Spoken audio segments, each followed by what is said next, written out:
아내의 비밀을 알게 된 날, 저는 평소와 다름없이 회사에서 일하고 있었습니다. 그런데 갑자기 휴대폰에 의심스러운 메시지가 한 통 들어왔습니다. 그 메시지를 읽는 순간 불안한 기운이 몰려오기 시작했습니다. 메시지의 내용은 아내가 두 외국인 남자와 관련이 있다는 것을 암시하고 있었기 때문입니다. 그날 저녁 아내는 오늘도 회사에 모임이 있어서 늦게 들어온다고 말했습니다. 최근 들어 아내는 종종 늦게까지 회사 일 때문에 바쁘다고 했지만 이번에는 뭔가 달랐습니다. 그동안의 늦은 귀가가 단순히 업무 때문일 거라 생각했던 저는 이 메시지를 보고 모든 것이 달리 보이기 시작했습니다. 제가 아내 김다혜를 처음 본 건 동네 헬스장에서였습니다. 그녀는 흰색 타이트한 운동복을 입고 있었고 풍만한 엉덩이와 어깨가 그녀의 매력을 한껏 드러내고 있었습니다. 특히 그녀가 스쿼트를 할 때마다 모든 남자들이 그녀를 바라보고 있었고 저도 예외는 아니었습니다. 헬스장에 다니는 남자들 중 몇몇은 외모와 신체 조건에 자신 있는 사람들로 그녀에게 다가가 말을 걸곤 했습니다. 저 역시 그 남자들 중 한 명이었습니다. 김다혜가 우리 헬스장에 온 이후로 저는 그녀에게서 눈을 뗄 수 없었습니다. 그녀의 매력에 끌려 자연스럽게 다가가고 싶다는 생각이 들었습니다. 다행히도 저는 헬스장 트레이너로 일하는 친구가 있었고 그 친구를 통해 김다혜의 전화번호를 알아낼 수 있었습니다. 이후 저의 적극적인 태도와 몇 번의 문자 교환을 통해 우리는 점점 더 자주 연락하게 되었습니다. 어느 날 저녁 헬스장에서 운동을 마치고 쉬고 있을 때 제 휴대폰에 다혜의 메시지가 도착했습니다. 운동 끝나고 뭐해요? 같이 커피라도 마실래요? 그 순간 심장이 빠르게 뛰기 시작했습니다. 마침내 기회가 왔다는 생각이 들었습니다. 저는 재빨리 답장을 보냈습니다. 좋아요. 헬스장 근처에 괜찮은 카페가 있는데 거기로 갈까요? 몇 분 후 다혜에게서 답장이 왔습니다. 좋아요. 10분 후에 만나요. 저는 서둘러 운동복을 갈아입고 카페로 향했습니다. 다혜는 이미 도착해 있었고 밝은 미소를 지으며 저를 반겨주었습니다. 안녕하세요. 다혜씨, 오늘 아주 열심히 운동하시던데요. 제가 말을 건넸습니다. 안녕하세요. 네, 운동 열심히 했어요. 근데 좀 지쳤어요. 그래서 같이 얘기하면서 쉬고 싶었어요. 다혜가 웃으며 대답했습니다. 우리는 커피를 마시며 서로의 일상과 관심사에 대해 이야기하기 시작했습니다. 대화는 자연스럽게 이어졌고 시간이 가는 줄도 모르고 이야기를 나눴습니다. 다혜는 웃을 때마다 눈이 반짝였고 그녀의 밝고 긍정적인 에너지가 주변을 환하게 비추는 것 같았습니다. 커피 한 잔을 마신 후 저는 용기를 내어 물었습니다. 다혜씨, 다음 주말에 시간 괜찮으시면 저랑 영화 보러 갈래요? 다혜는 잠시 고민하더니 웃으며 대답했습니다. 네, 좋아요. 영화 좋아해요. 그날 이후로 우리는 자주 만나기 시작했습니다. 주말이면 영화도 보고 맛있는 음식도 함께 먹으며 즐거운 시간을 보냈습니다. 그리고 몇 달 후 저는 결국 다혜의 마음을 얻는 데 성공했습니다. 우리의 관계는 점점 더 깊어졌고 저는 그녀와 함께 있는 시간이 가장 행복했습니다. 결국 연애한 지 1년 만에 우리는 결혼식을 올리게 되었고 현재 결혼한 지 3년이 되었습니다. 회사 생활을 시작한 지 몇 년밖에 되지 않았기 때문에 비싼 아파트 전세는 꿈도 꾸지 못하고 아내의 직장과 멀지 않은 곳에 방 2개와 화장실 1개가 있는 작은 빌라에서 신혼생활을 시작했습니다. 저는 자차로 출퇴근을 하고 평일 야간에도 일하는 직업을 가지고 있었으며 아내는 자유로운 분위기의 외국계 회사에서 일하고 있었습니다. 아내는 해외에서 유학을 한 경험이 있고 2개의 외국어를 능숙하게 구사할 수 있는 능력자였습니다. 우리는 돈을 모아 내년에 근처 아파트로 이사할 계획을 세우고 있었습니다. 저와 아내의 결혼 3주년 기념일이었습니다. 저는 아내를 위해 깜짝 선물을 준비하려고 회사에 조퇴를 신청했습니다. 집에 도착했을 때 주차 공간에 낯선 차가 주차되어 있는 것을 발견했습니다. 처음에는 차주에게 연락해서 차를 옮기라고 할까 생각했지만 옆에 임시 주차 공간이 비어 있어서 그냥 그곳에 차를 주차했습니다. 붉은 장미 꽃다발과 정성스럽게 고른 선물을 들고 집으로 올라갔습니다. 여보, 나왔어. 문을 열고 집 안으로 들어가며 소리쳤지만 아내의 모습은 보이지 않았습니다. 어디 갔지? 신발을 갈아 신고 집 안을 둘러보았을 때 아내가 침실에서 땀을 뻘뻘 흘리며 나왔습니다. 그녀의 얼굴은 홍조로 가득했고 머리에는 땀방울이 맺혀 있었습니다. 아내는 매우 당황한 표정으로 저를 보며 말했습니다. 여보, 웬일이야? 오늘 야간 근무 안 해? 저는 장미와 선물을 들고 있는 채로 놀란 아내를 바라보며 미간을 찌푸렸습니다. 뭔가 이상했습니다. 갑작스럽게 조퇴를 했다고 해도 아내가 이렇게 당황할 이유가 없었고 그녀의 모습은 마치 방금 운동이라도 한 사람처럼 보였습니다. 오늘 우리 결혼 3주년이잖아. 그래서 조퇴하고 일찍 왔지. 저는 아내에게 장미와 선물을 건네며 말했습니다. 어때? 놀랐어? 마음에 들어? 아내는 조금 이상한 표정으로 웃으며 말했습니다. 응, 놀랐어. 고마워, 여보. 마음에 들어. 마음에 든다니 다행이네. 나 먼저 샤워 좀 할게. 그 후에 맛있는 거 먹으러 나가자.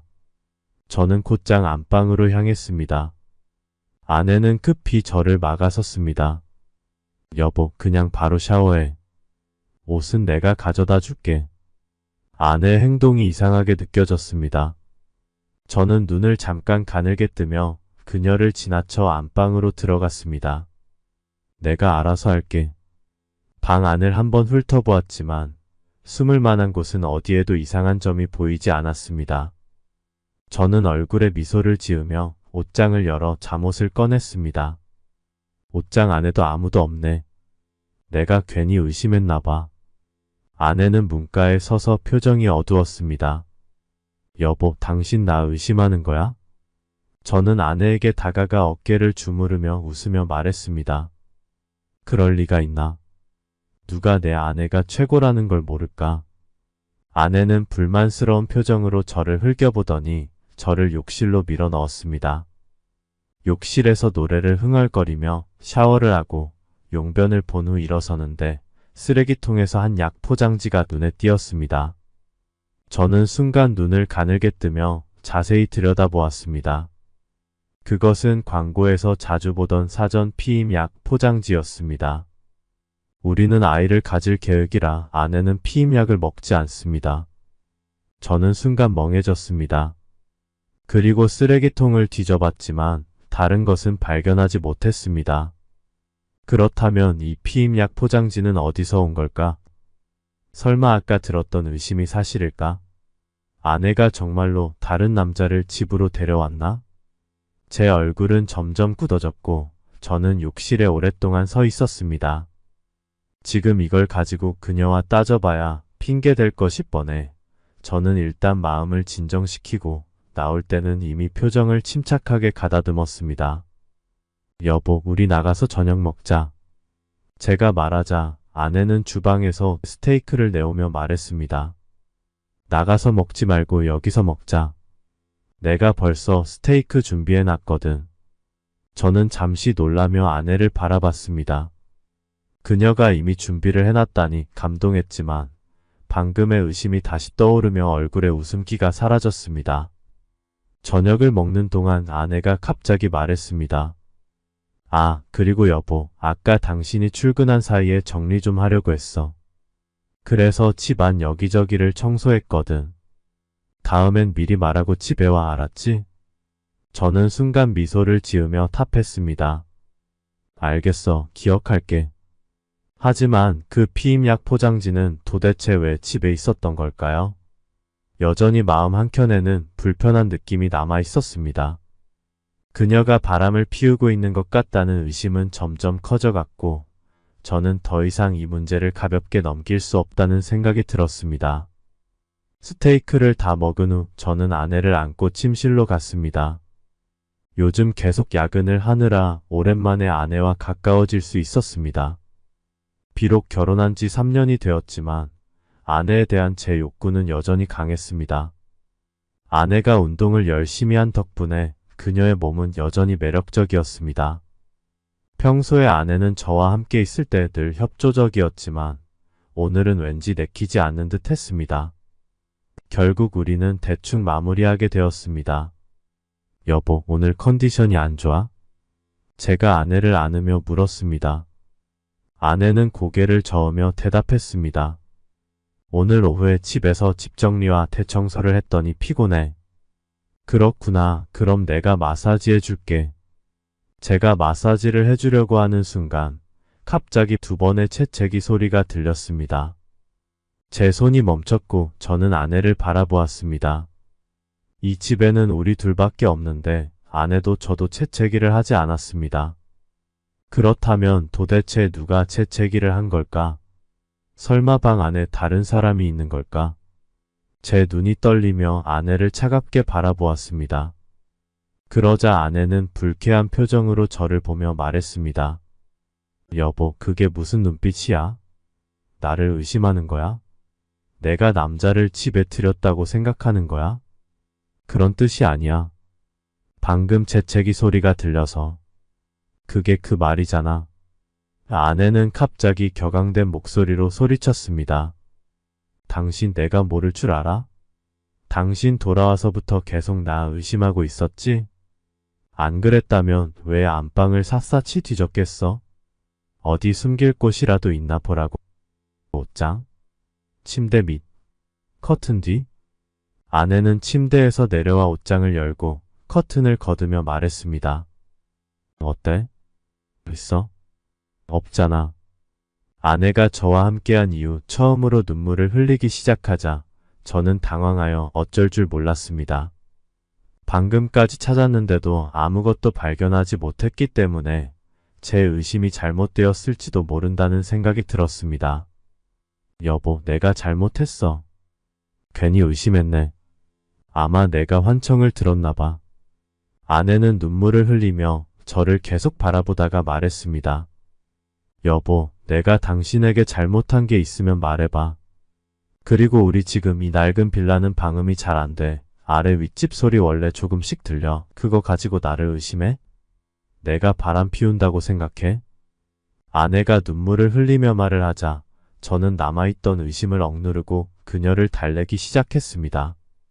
하지만 아내는 이번에 정말 화가 났는지 이불을 던져주며 저를 방에서 쫓아내고 문을 잠가버렸습니다.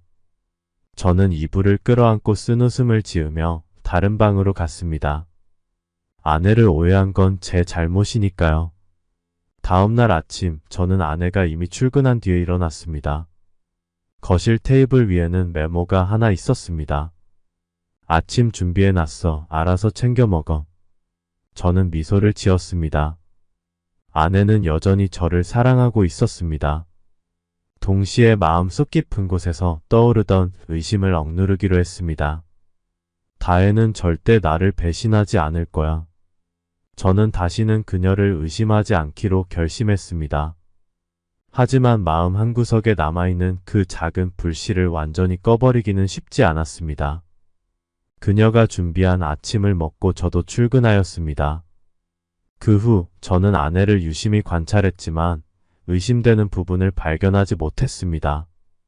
그제서야 마음이 조금 놓였습니다. 하지만 그날 이후 2주쯤 되었을 때 모르는 번호로 음성 메시지가 한 통 왔습니다. 처음에는 스팸으로 의심해서 열어보지 않았습니다. 그런데 5분 뒤 같은 번호로 문자가 한 통 더 들어왔습니다. 당신 아내를 의심하지 않나요? 음성 메시지를 들으면 놀라실 텐데요. 꼭 들어보세요. 저는 그 문자를 보고 놀라 음성 메시지를 들어보기로 했습니다. 누가 보냈는지는 모르겠지만 제 마음을 꿰뚫고 있는 사람이 분명했습니다. 음성 메시지를 틀자 두 남자의 대화가 흘러나왔습니다. 그들은 대부분 영어로 이야기하고 있었지만 저는 대체로 이해할 수 있었습니다. 처음에는 그들의 대화가 별로 신경 쓰이지 않았지만 한 남자가 약간 자랑스럽게 한 말이 저를 그 자리에 얼어붙게 만들었습니다. 마크, 그 여자가 그렇게 매력적이야? 당연하지. 그녀는 정말 매력적이야. 결혼 기념일에 나를 집으로 불러들였거든. 거의 남편한테 들킬 뻔했어. 조심해, 들키면 큰일 나잖아. 걱정 마. 나는 창문 밖에 매달려 있었어. 그는 전혀 눈치채지 못했지. 내가 재채기를 해서 그가 발견할까봐 긴장했거든. 근데 그 여자가 화를 내니 그 남편이 더 이상 찾지 않더라고. 결국 그 남자는 그 방에서 쫓겨나 다른 방에서 자게 됐고 나는 안방에서 그녀와 재미있게 놀았지. 그날 아침까지 그 여자랑 놀았는데 그 남편은 아무것도 모르고 자더라. 헤헤. 마크, 너 정말 대단하다.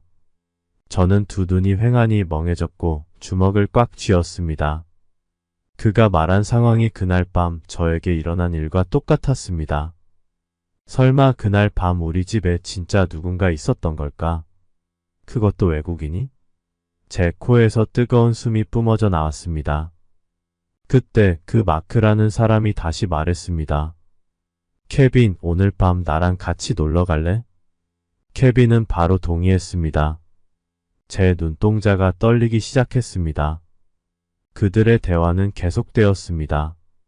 마크, 오늘은 어디 갈 건데? 오늘은 노래방에서 놀기로 했어. 호텔 가면 돈 많이 들어. 굳이 호텔 갈 필요 없잖아. 노래방에서 하는 게 더 재미있거든. 그 여자가 노래 부를 때 하면 좋아. 그래, 알았어. 그럼 퇴근하고 같이 가자. 그녀에게도 말해, 나도 간다고. 응, 알았어. 기대해도 좋아, 해. 저는 휴대폰을 꼭 쥐고 앉아 있었습니다. 머릿속이 복잡했습니다. 이게 정말 사실일까? 아내가 나를 배신했다는 걸까? 그리고 이들은 도대체 누구일까? 저도 모르게 손이 떨리기 시작했고 땀이 났습니다. 아내를 믿어야 하는지 아니면 이 음성 메시지가 진실을 말하고 있는 건지 알 수 없었습니다. 다음 단계가 무엇인지 생각했습니다. 이 상황을 확인하려면 직접 행동에 나서야 했습니다. 우선 오늘 밤 그들이 언급한 노래방에 가볼 생각이었습니다. 아내 일정을 확인하고 그녀가 어디에 있는지 추적해야 했습니다. 하지만 그것만으로는 부족했습니다. 이 남자들의 정체도 알아내야 했습니다. 아내에게 전화를 걸어 확인했습니다. 여보, 나 오늘 야간 근무 끝나면 8시 반쯤 집에 들어갈 것 같아. 응, 알았어, 여보. 나도 오늘 회사에 모임이 있어서 술 한잔하고 좀 늦게 들어갈게. 10시 넘을 것 같은데. 그녀의 대답은 저를 절망하게 만들었습니다. 마음속으로 확신이 들기 시작했습니다. 이건 단순한 모임이 아니라는 생각이 들었습니다. 저는 퇴근하자마자 곧바로 차에 올라타 운전하여 그들이 말한 노래 주점으로 갔습니다. 하지만 도착하고 보니 노래방은 꽤 큰 규모였고 어디서부터 찾아야 할지 난감했습니다. 그녀가 어느 방에 있는지 알 수 없었기 때문입니다. 일단 그녀에게 전화를 걸어야겠다고 생각했습니다. 처음 전화를 걸었을 때 아내는 받지 않았습니다. 몇 번이고 전화를 걸었지만 계속 받지 않자 점점 화가 치밀어 올랐습니다. 차라리 노래방 안으로 들어가 모든 방을 뒤집어 볼까 생각도 들었습니다. 그러던 중 마침내 아내가 전화를 받았습니다. 폰에서 들려오는 노래소리가 확실히 노래방에 있음을 말해주고 있었습니다. 그 순간 아내의 목소리가 들려왔습니다. 여보 왜 그래? 다혜의 목소리는 끊어질 듯 말 듯 했고 중간에 이상한 소리도 섞여 있었습니다. 제 얼굴은 순간 탄 냄비 바닥처럼 시커멓게 변했습니다. 제 머릿속에는 곧바로 하나의 장면이 떠올랐습니다. 아내가 마크와 그들의 친구들과 놀면서 제 전화를 받는 모습이었습니다. 어디야? 저는 쉰 목소리로 낮게 물었습니다. 나 회사 동료들과 노래방에서 춤추고 있어. 아내의 숨소리는 마치 환풍기처럼 거칠게 들렸습니다. 노래방에서 춤을 춘다고? 저는 차가운 표정으로 물었습니다. 아내는 무언가를 참고 있는 듯한 소리를 냈고 숨을 몰아쉬며 말했습니다. 여보, 좀 이따 전화할게. 지금 통화할 상황이 아니야. 그녀는 그렇게 말하고는 서둘러 전화를 끊었습니다. 여보, 다해. 저는 소리쳤지만 아내는 이미 전화를 끊었습니다. 저는 분노로 핏대를 세우며 거의 휴대폰을 부술듯이 두 손으로 쥐었습니다. 젠장! 하고 분노에 차 소리를 질렀습니다. 그리고 노래방으로 뛰어 들어갔습니다. 노래방은 규모도 컸고 내부에는 많은 방들이 있었습니다.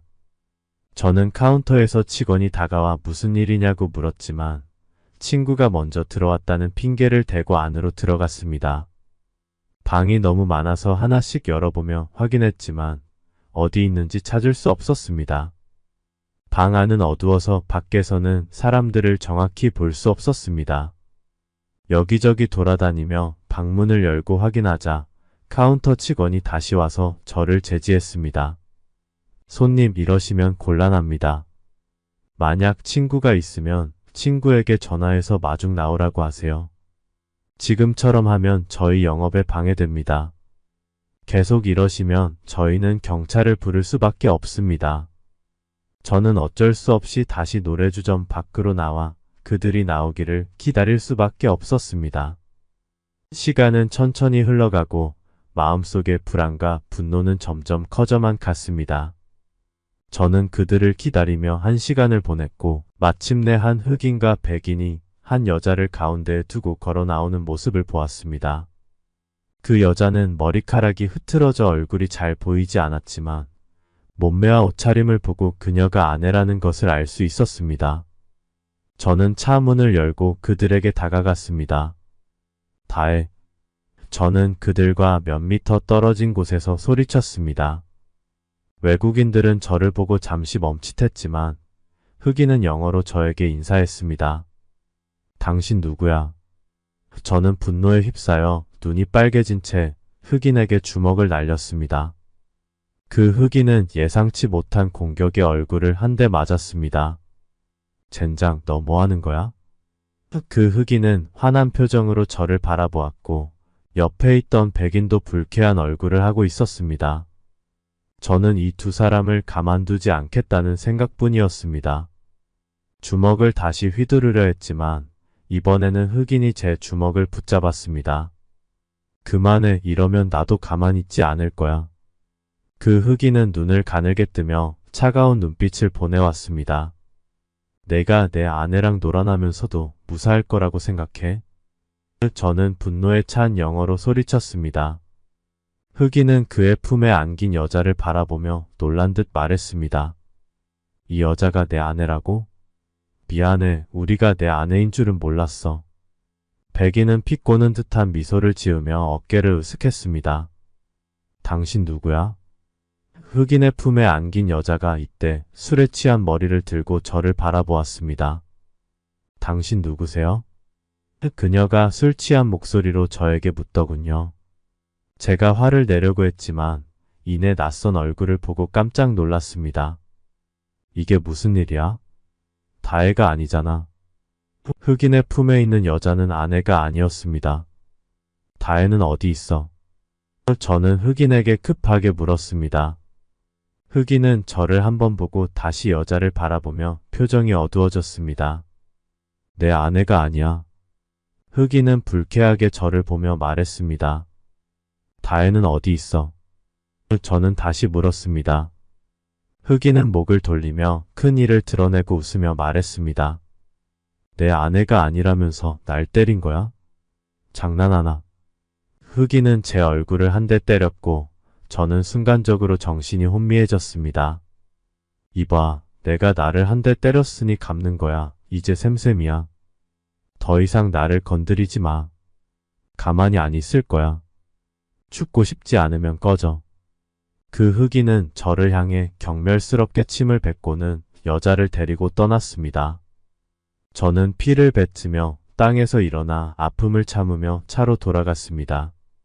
지금 제 머릿속에 떠오르는 것은 그들에게 복수하는 것이 아니라 아내가 정말로 바람을 피웠는지 여부였습니다.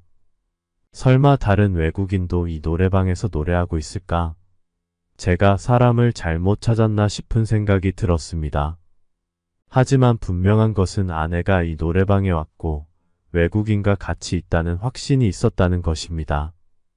아내에게 전화를 걸었을 때 그녀의 숨소리가 거칠어서 그 확신은 더 강해졌습니다. 하지만 지금 눈앞의 현실은 외국인이 함께 있던 여자가 아내가 아니라는 것입니다. 그래서 아내가 정말로 바람을 피웠는지 혼란스러웠습니다. 저는 다시 아내에게 전화를 걸었습니다. 여보, 나 지금 바람 쐬러 나왔어. 당신 아직 노래방이야? 그녀는 잠시 망설이다 대답했습니다. 이제 곧 나갈 거야. 조금만 기다려. 저는 전화를 끊고 다시 노래방 입구에서 기다리기로 했습니다. 1시간 정도가 지나도 더 이상 외국인과 아내의 모습은 보이지 않았습니다. 노래방에서 나오는 사람들 중 아내의 모습은 없었습니다. 저는 결국 어쩔 수 없이 차에 올라타 집으로 돌아가기로 했습니다. 차를 몰고 가는 동안 여러 생각이 머릿속을 스쳐 지나갔습니다. 제가 아내를 믿어야 할지 아니면 의심해야 할지 혼란스러웠습니다. 집에 도착하니 아내는 이미 들어와 있었습니다. 그녀는 평소처럼 편안한 옷차림으로 소파에 앉아 TV를 보고 있었습니다. 여보, 무슨 일이야? 아내는 제가 코피가 나고 얼굴이 부어오른 것을 보고 깜짝 놀라 급히 저에게 달려왔습니다. 그 모습을 보자 계속 긴장하고 있던 제 마음이 풀어졌습니다. 길에서 양아치 2명이 여자아이를 괴롭히는 걸 보고 한마디 했더니 싸움이 붙었어. 그냥 좀 가르쳐줬지 뭐. 저는 가볍게 말하려고 노력했습니다. 아내는 제 말을 듣고 눈을 한번 흘기더니 걱정스러운 표정으로 제 얼굴을 만졌습니다. 많이 아팠어? 그녀는 전혀 차가운 모습이 아니었고 그런 모습을 보니 저는 더 죄책감이 들었습니다. 아니야, 괜찮아. 하나도 안 아파. 저는 웃으며 아내의 손을 잡았습니다. 거짓말. 아내는 제 얼굴을 가볍게 찌르며 말했습니다. 저는 그 순간 고통에 숨을 들이쉬었고 아내는 웃음을 터뜨렸습니다. 기다려, 내가 약 가져올게. 아내는 구급상자 속에서 상처에 바르는 약을 꺼내와 제 얼굴에 조심스럽게 발라주었습니다. 여보, 내가 잘못했어. 헛된 생각을 한 건 정말 미안해. 제가 아내를 바라보며 작은 목소리로 말했습니다. 아내는 손을 잠시 멈췄다가 다시 약을 바르기 시작하며 말했습니다. 여보, 당신 그날 밤에 정말 내 마음 아프게 했어. 알아. 여보, 다시는 안 그럴게. 이번 한 번만 용서해줘. 저는 아내의 허리를 꼭 껴안았습니다. 아내는 저를 밀어내며 말했습니다. 알았어, 용서할게. 근데 아직 약 다 안 발랐어. 저는 기뻐하며 웃었고 그때 상처가 아파서 다시 찡그리며 신음을 냈습니다. 그날 밤 아내와 저의 관계는 예전처럼 회복되었습니다. 잠자리에 들 때 저는 아내와 가까워지고 싶었지만 아내는 제가 다친 몸으로 얌전하지 못하다고 웃으며 거절했습니다.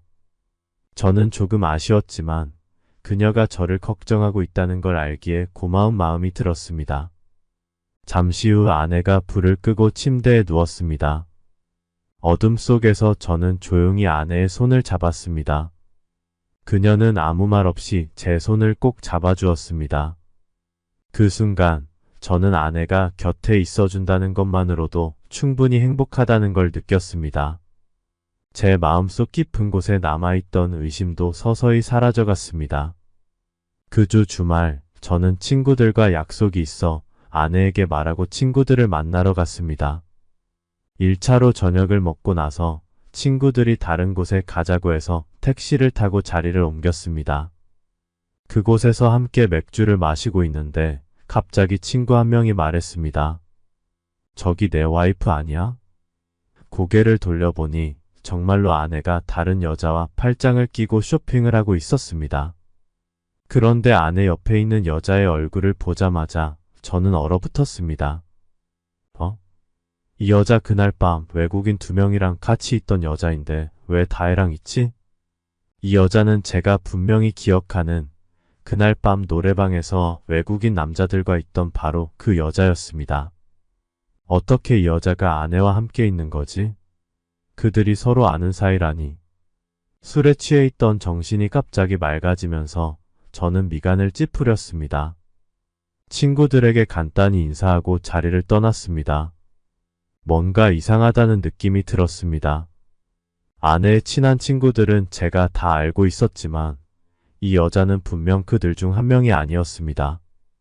아내와 그 여자는 즐겁게 대화를 나누며 쇼핑을 하고 있었고 그런 모습을 지켜보는 제 마음은 복잡했습니다.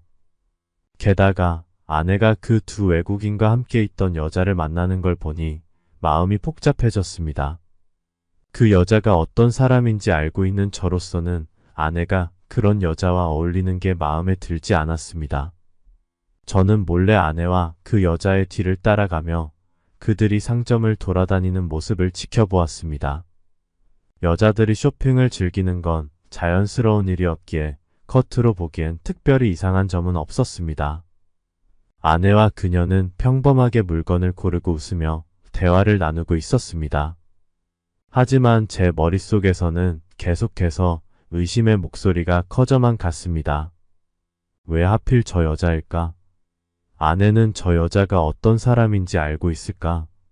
혹시 아내도 무언가 숨기고 있는 게 아닐까? 의심은 꼬리를 물고 이어졌고 저는 점점 불안해졌습니다.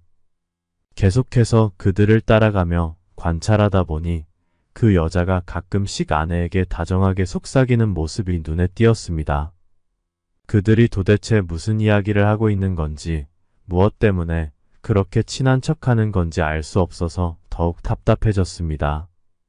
불안과 의심은 점점 커졌고 저는 스스로에게 물었습니다. 이게 단순한 친구 관계일까? 아니면 제가 모르는 뭔가가 있는 걸까?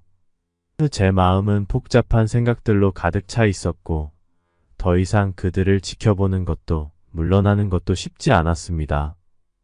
결국 저는 그들을 따라다니는 걸 멈추고 멀리서 그들을 바라보며 깊은 한숨을 내쉬었습니다. 이 상황을 어떻게 해결해야 할까? 머릿속이 복잡해진 저는 더 이상 그 자리에 있을 수 없었습니다. 더 가까이 가면 그들은 저를 발견할 수 있으니까요. 마음이 지쳐가는 저는 저 혼자서는 이 일을 해결하기 어렵다는 생각에 흥신소에 의뢰하기로 했습니다. 저는 먼저 흥신소에 전화를 걸어 대충 상황을 설명했습니다.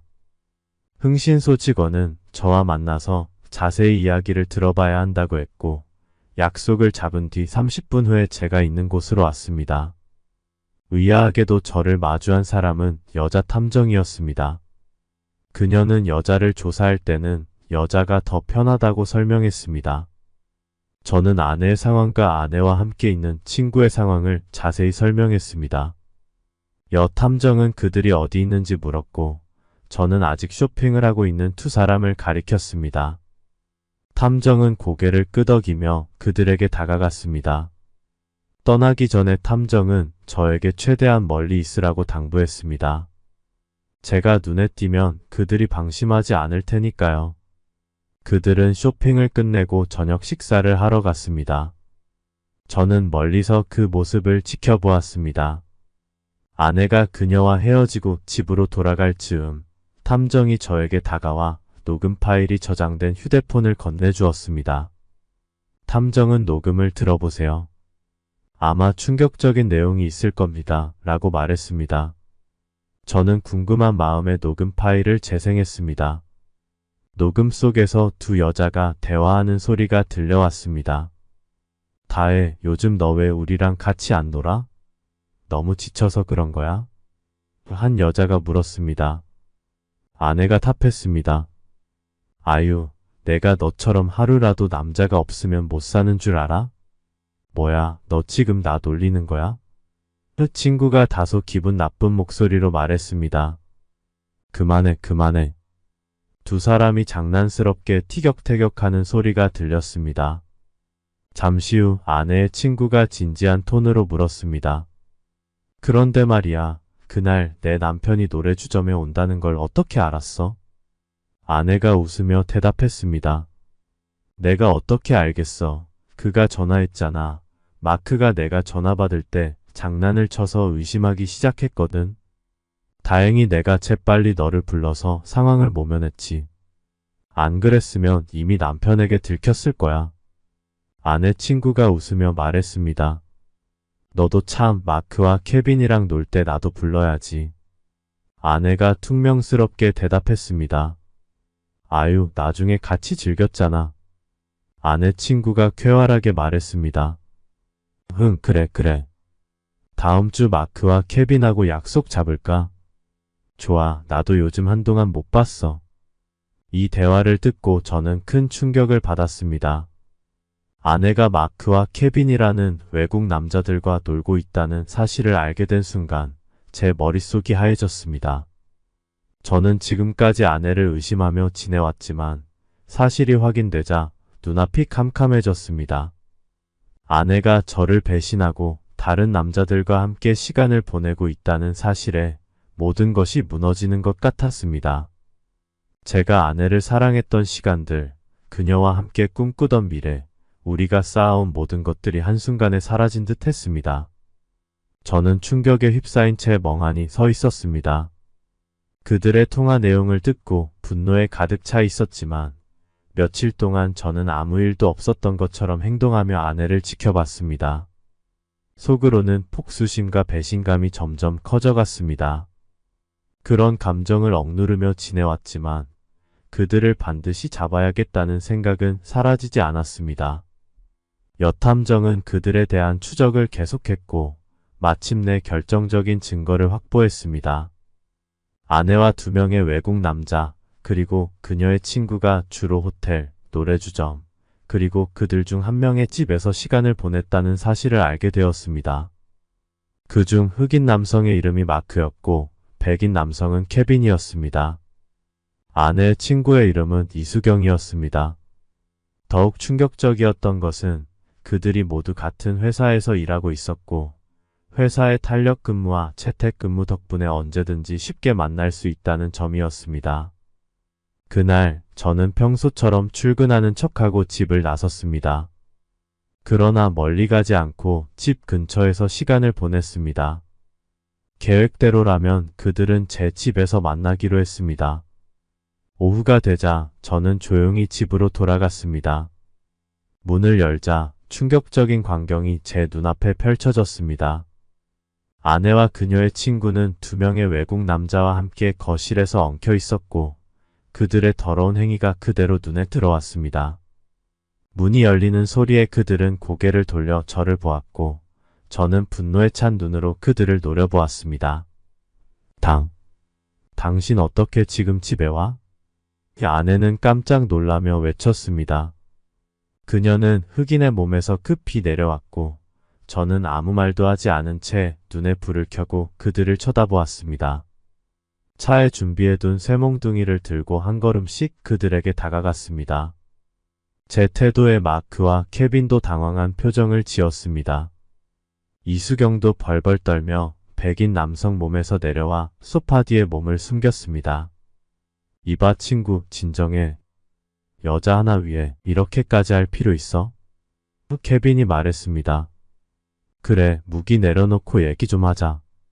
마크도 덧붙였지만 저는 아무런 반응도 보이지 않은 채 여전히 한 걸음 한 걸음 그들에게 가까이 다가갔습니다. 마크와 케빈은 서로 눈빛을 교환하더니 동시에 양쪽에서 저에게 달려들었습니다. 저는 미친 듯이 쇠몽둥이를 휘둘렀고 그들은 겁에 질려 도망쳤습니다.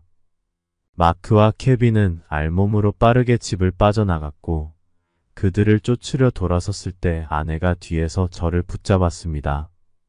그만해. 쫓아가지 마. 천천히 고개를 돌려 한때 사랑했던 아내를 바라보았습니다. 쇠몽둥이를 쥔 제 손은 떨리고 있었습니다. 왜 그랬어? 왜? 분노에 찬 목소리로 외쳤습니다. 아내는 잠시 흔들리더니 결국 고개를 저으며 차갑게 말했습니다. 당신이 날 만족시킬 수 없어서 다른 남자를 찾는데 그렇게 이상해? 그녀의 말이 저를 완전히 무너뜨렸습니다. 결혼한 지 3년밖에 되지 않았는데 그녀는 벌써부터 다른 남자들과 놀아나고 있었습니다. 그리고 그것이 당연하다는 듯이 말하는 그녀의 태도에 저는 경악했습니다. 내가 나랑 결혼까지 해놓고 다른 남자를 찾는 게 당연하다고? 믿기지 않는다는 듯 목소리가 떨렸습니다. 하지만 그녀의 얼굴에는 죄책감도 미안함도 없었습니다. 그 순간 깨달았습니다. 이 여자를 위해 더는 화를 내는 것도 의미가 없다는 것을. 어떻게 이런 여자를 사랑했을까? 내가 눈이 멀었지. 나가. 저는 문을 가리키며 소리쳤습니다. 아내는 망설임 없이 옷을 입고 친구와 함께 집을 나갔습니다. 현관문 앞에서 잠시 멈추더니 저를 돌아보며 차갑게 말했습니다. 내일 가서 이혼하자. 저는 아무 대답도 하지 않았고 쇠몽둥이를 바닥에 내려놓고 멍하니 앉아 있었습니다. 얼마나 시간이 흘렀는지 모르겠습니다. 정신을 차린 저는 얼굴에 눈물을 닦고 일어났습니다. 그 후 우리는 이혼을 했습니다. 제가 아내를 믿었던 만큼 그녀의 배신은 너무나 큰 충격이었고 그 상처는 쉽게 아물지 않을 것입니다. 저는 이혼 소송을 제기하면서 모든 증거를 모았습니다.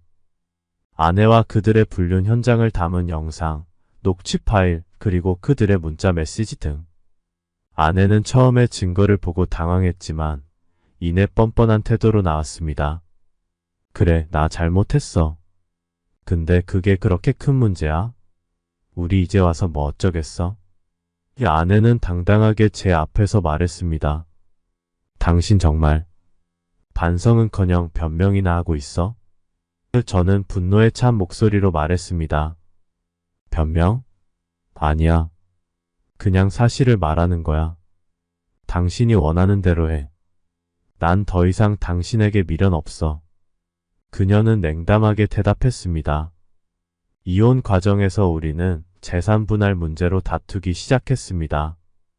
아내는 예상대로 뻔뻔하게도 우리 집과 자동차, 그리고 예금까지 반을 요구했습니다. 당신이 이혼을 원한다면 당연히 내가 받을 몫은 받아야지. 아내는 당당하게 주장했습니다. 당신이 무슨 자격으로 반을 가져가려고 해? 당신이 나를 배신했잖아. 저는 화를 내며 외쳤습니다. 그래, 내가 잘못했어. 하지만 법은 우리 둘 다 반반씩 나누라고 할 거야. 당신도 알고 있잖아. 아내는 여전히 태연한 모습이었습니다. 결국 이혼 소송에서 변호사를 통해 재산을 반반씩 나누기로 결정되었습니다. 아내가 법대로 자신의 몫을 챙기겠다고 주장했기 때문입니다. 하지만 저는 여기서 멈추지 않았습니다. 이혼 소송과 함께 저는 아내와 그녀의 외국인 상대자들, 그리고 아내의 친구에게 위자료를 청구했습니다. 그들의 불륜이 저에게 끼친 정신적 고통과 사회적 불명예에 대한 보상을 받기 위해서였습니다. 제 변호사는 충분한 증거를 기반으로 이들의 부정행위를 법정에서 입증할 준비를 했습니다. 이제 더 이상 이 일로 상처받고 싶지 않아. 하지만 당신들은 반드시 대가를 치러야 해. 저는 법정에서 그들에게 분명히 말했습니다. 아내와 외국인 두 남자, 그리고 친구는 처음엔 위자료 청구에 대해 반발했지만 결국 법정에서 증거가 제시되자 더 이상 부인할 수 없었습니다. 결과적으로 저는 그들로부터 상당한 금액의 위자료를 받을 수 있었습니다. 이혼 소송이 진행되는 동안 저는 아내와 그들의 관계를 아내의 회사에 폭로했습니다. 그들이 근무하던 외국계 회사에서 이런 스캔들은 큰 문제가 되었습니다. 이 사건이 회사의 소문으로 퍼지면서 그들의 운명은 빠르게 결정되었습니다. 사내 분위기는 냉랭해졌고 모두들 뒷말을 하기 시작했습니다. 얼마 지나지 않아 그 4명이 회사에서 해고되었다는 소식이 들려왔습니다. 모든 것이 끝나버린 지금 그들은 비로소 자신들이 저지른 일이 얼마나 큰 대가를 치르게 되었는지 실감하게 되었습니다. 저와 이혼 절차를 밟고 있던 아내는 더 이상 저를 속일 필요가 없어졌지만 그럼에도 그녀의 태도는 여전히 뻔뻔했습니다. 결국 이렇게 됐군. 만족해?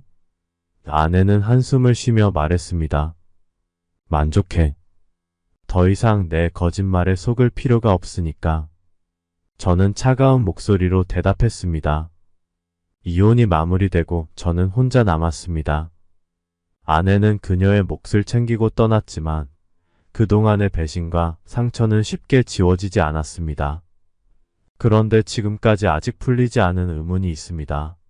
문자 메시지로 그들의 사실을 알린 사람이 누구인지 특정하지 못했습니다. 아마 아내와 같은 회사 직원 같은데 그분에게 감사합니다. 그분 덕분에 지옥 같은 생활에서 벗어나게 되었습니다. 6개월이 지난 어느 날 저는 다혜가 심각한 불치병에 걸렸다는 소식을 들었습니다. 이름을 말하지 않아도 알 수 있는 병, 바로 그 병이었습니다. 소식을 듣는 순간 마음이 복잡해졌습니다. 그녀가 불쌍하다고 생각하면서도 한편으로는 그렇게 산 대가를 치르는구나라는 생각도 들었습니다. 4명 모두가 그 병에 걸렸으면 좋겠어라는 생각이 제 머릿속을 스쳐 지나갔습니다. 그간의 배신과 고통을 생각하면 차라리 이게 응보라고 생각하게 되었습니다. 그리고 그 4명 모두 같은 병에 걸렸다는 소식을 들었을 때 저는 혼자 미소를 지었습니다. 정말 사필귀정이네. 이 소식을 듣고 불안해진 저는 바로 병원에 가서 검사를 받았습니다. 결과를 기다리는 동안 긴장감이 감돌았지만 다행히 결과는 음성이었습니다. 아무 문제가 없다는 사실에 마음이 놓였지만 한편으로는 내가 그들과 엮인 것만으로도 큰 실수였어라는 자책이 들었습니다. 그날 밤 저는 조용히 혼자 소파에 앉아 술잔을 기울였습니다. 모든 일이 지나가고 더 이상 그들에게 휘둘리지 않을 거라는 확신이 들었습니다.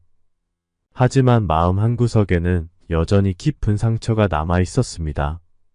어떻게 나에게 이런 일이 일어날 수 있었을까? 라는 생각이 머릿속을 떠나지 않았습니다. 거실의 어둠 속에서 저는 더 이상 과거에 매달리지 않겠다고 결심했습니다. 앞으로는 저 자신을 위해서라도 더 강해져야겠다고 다짐했습니다. 이혼 소송이 끝나고 저는 혼자가 되었지만 앞으로의 삶에서 저를 위해 새로운 출발을 할 준비를 하기로 마음먹었습니다. 새로운 아침이 밝았습니다. 저는 커튼을 열고 따뜻한 햇살이 방 안으로 들어오도록 했습니다. 이제 새로운 삶을 시작하자 라는 생각에 마음이 조금 가벼워졌습니다. 오늘의 사연은 여기까지입니다. 구독, 좋아요, 알림 설정 부탁드립니다. 감사합니다.